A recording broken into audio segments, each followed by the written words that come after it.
It's 8 in the morning and you're ready to start your workday. You read your to-do list, set a 90-minute timer, and begin with your first task. But you are able to focus for just 5 minutes. This was me a few months ago. I wanted to work, but my brain felt like it just can't focus. Whenever I tried to focus on something like reading a book, after reading one or two pages, my mind would start wandering. I would start daydreaming, fantasizing, and there were these random thoughts in my mind. So one day I had this thought: I am ambitious, I have these big goals. Only if I could focus and get things done, no one can stop me from winning in life. So I began searching for solutions. I watched thousands of YouTube videos, read this book Deep Work, and I found out that the way I looked at focus was entirely wrong. I discovered that focus is like a muscle, and until you strengthen your focus muscle, no matter how much you try, you won't be able to focus on one thing for a longer period of time. Your mind will wander and you won't be able to get into that flow state. And once your focus muscle is strong enough, you can focus on things effortlessly. Now, there are some things that weakens this muscle and some strengthen it. So today I am going to share with you two things that weakens your focus and two things that strengthen it, and one bonus point. I am keeping it simple. These are practical tips which you can start implementing from today itself, and I promise, if you follow the advice, your ability to focus will increase 10 times in less than a week. So let's begin. Number 1, notifications. Notifications destroy our ability to focus. It's been over 6 months since I've turned off all notifications on my phone. Back then, I remember every time I turned on my phone, it was full of notifications. So one day, after watching a YouTube video, I turn off all notifications on my phone. Go onto your phone and actually go onto the settings, go onto the notifications, disable the notifications. Disable them. And just this one small change skyrocketed my ability to focus.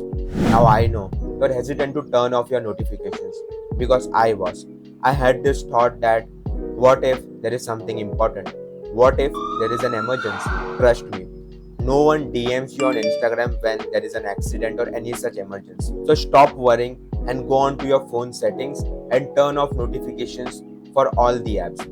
You can leave a few like WhatsApp and Google Pay, but do turn off for apps like Instagram, Snapchat, Facebook, Reddit, Twitter, and any of such kind. Number 2, short content.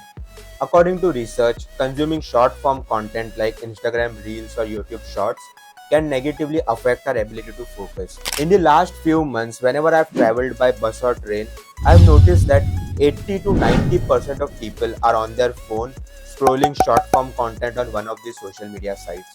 Now, I'm not judging anyone or putting anyone down, but if you have this habit, your focus is doomed. Honestly, to sum up social media in one word is chaos. It is made to keep you engaged at any cost. If you get bored, there is always something else to look at. And this has a deteriorating effect on our brain. And the funny thing is, it doesn't matter what content you are consuming, whether it is an Instagram reel of a girl dancing or an educational short by Raj Shamani or Ishan Sharma, both has a relatively same effect on our brain. It's just a dopamine hit. You don't really learn anything in one day. Does this mean you should never watch Instagram Reels or YouTube Shorts ever again? No. You don't need to quit watching Instagram Reels or YouTube Shorts, but limit your consumption of short form content and start consuming more long form content. Read books, watch 2-3 hours long podcasts, read newsletters. The more long form content you consume, the stronger your focus will be. Now we saw two things that negatively affects our ability to focus. Now let's see two things that strengthen it. So number 3, meditation. A simple 5 minutes meditation can drastically improve our ability to focus. Meditation can literally change the way our brain functions. For example, see this image. It is an MRI of a participant in a study. This is activation in the amygdala when participants were watching images with emotional content before learning meditation. And this is activation in the amygdala after 8 weeks of training in mindful attention meditation. Note the amygdala is less activated after meditation training. By the way, amygdala is the part of the brain that controls fear, emotions, and how we react to stress. So it's been less active is a good thing. Okay, Let's keep the science aside. Experiment with this yourself. For the next 30 days, every time you wake up or before you go to sleep, sit in a comfortable position, set a timer for 10 minutes, close your eyes, and try to focus on your breath. You will lose focus. Bring your focus back to your breath. Once you start practicing this meditation consistently, within a week, you will start noticing significant improvement in your focus. Number 4, sleep. I always thought if I want to be successful, I have to sacrifice my sleep. But that's not true. Sleep actually helps you be more productive, be more focused.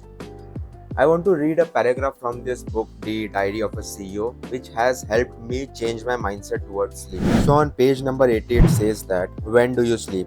Is a question that I have been asked almost weekly for the last 10 years by more interviewers, panel moderators, and journalists than I can remember. The implied assumption behind this question is that I can't have accomplished extensive professional success while also getting a sufficient amount of sleep. The truth is very much the opposite. I have always slept well. I have always known that sleep is the foundation of success, not an inhibitor of it. There are numerous studies that shows the benefits of sleep, and still we don't take it seriously. I have noticed that whenever I have slept for more than 7 hours, my entire day goes well. I am more productive, I am more focused, I am in a good mood. On the other hand, whenever I have slept for less than 5 hours, my entire day goes shit. I need more dopamine hits. I'm constantly checking Instagram reels and watching funny YouTube videos. I find it hard to focus when I'm sleep deprived. So, if you are unable to focus, lack of sleep can be the reason. So, prioritize your sleep. Try to sleep at least 6 hours every night. Number 5, focus varies throughout the day. Your focus is on peak when you wake up and goes down as the day goes on. You are naturally more focused in the morning compared to the rest of the day. So plan your day accordingly. I usually wake up at 6 and from 7 to 12 is my deep work zone. During this time, my phone is on do not disturb and I do not even watch YouTube videos. I am fully focused on the most challenging task of the day. And just this one small change has taken me from a guy who always procrastinates to someone who is productive and get things done on time. So do the most focus heavy and challenging task first thing in the morning and keep the easy task for rest of the day. To summarize, turn off notifications, consume less short form content and more long form content, meditate for 10 minutes daily, sleep well, do the most challenging task first thing in the morning. Following this will improve your focus. But even to do this consistently, you need to have discipline. Click here to learn how to increase discipline in your life.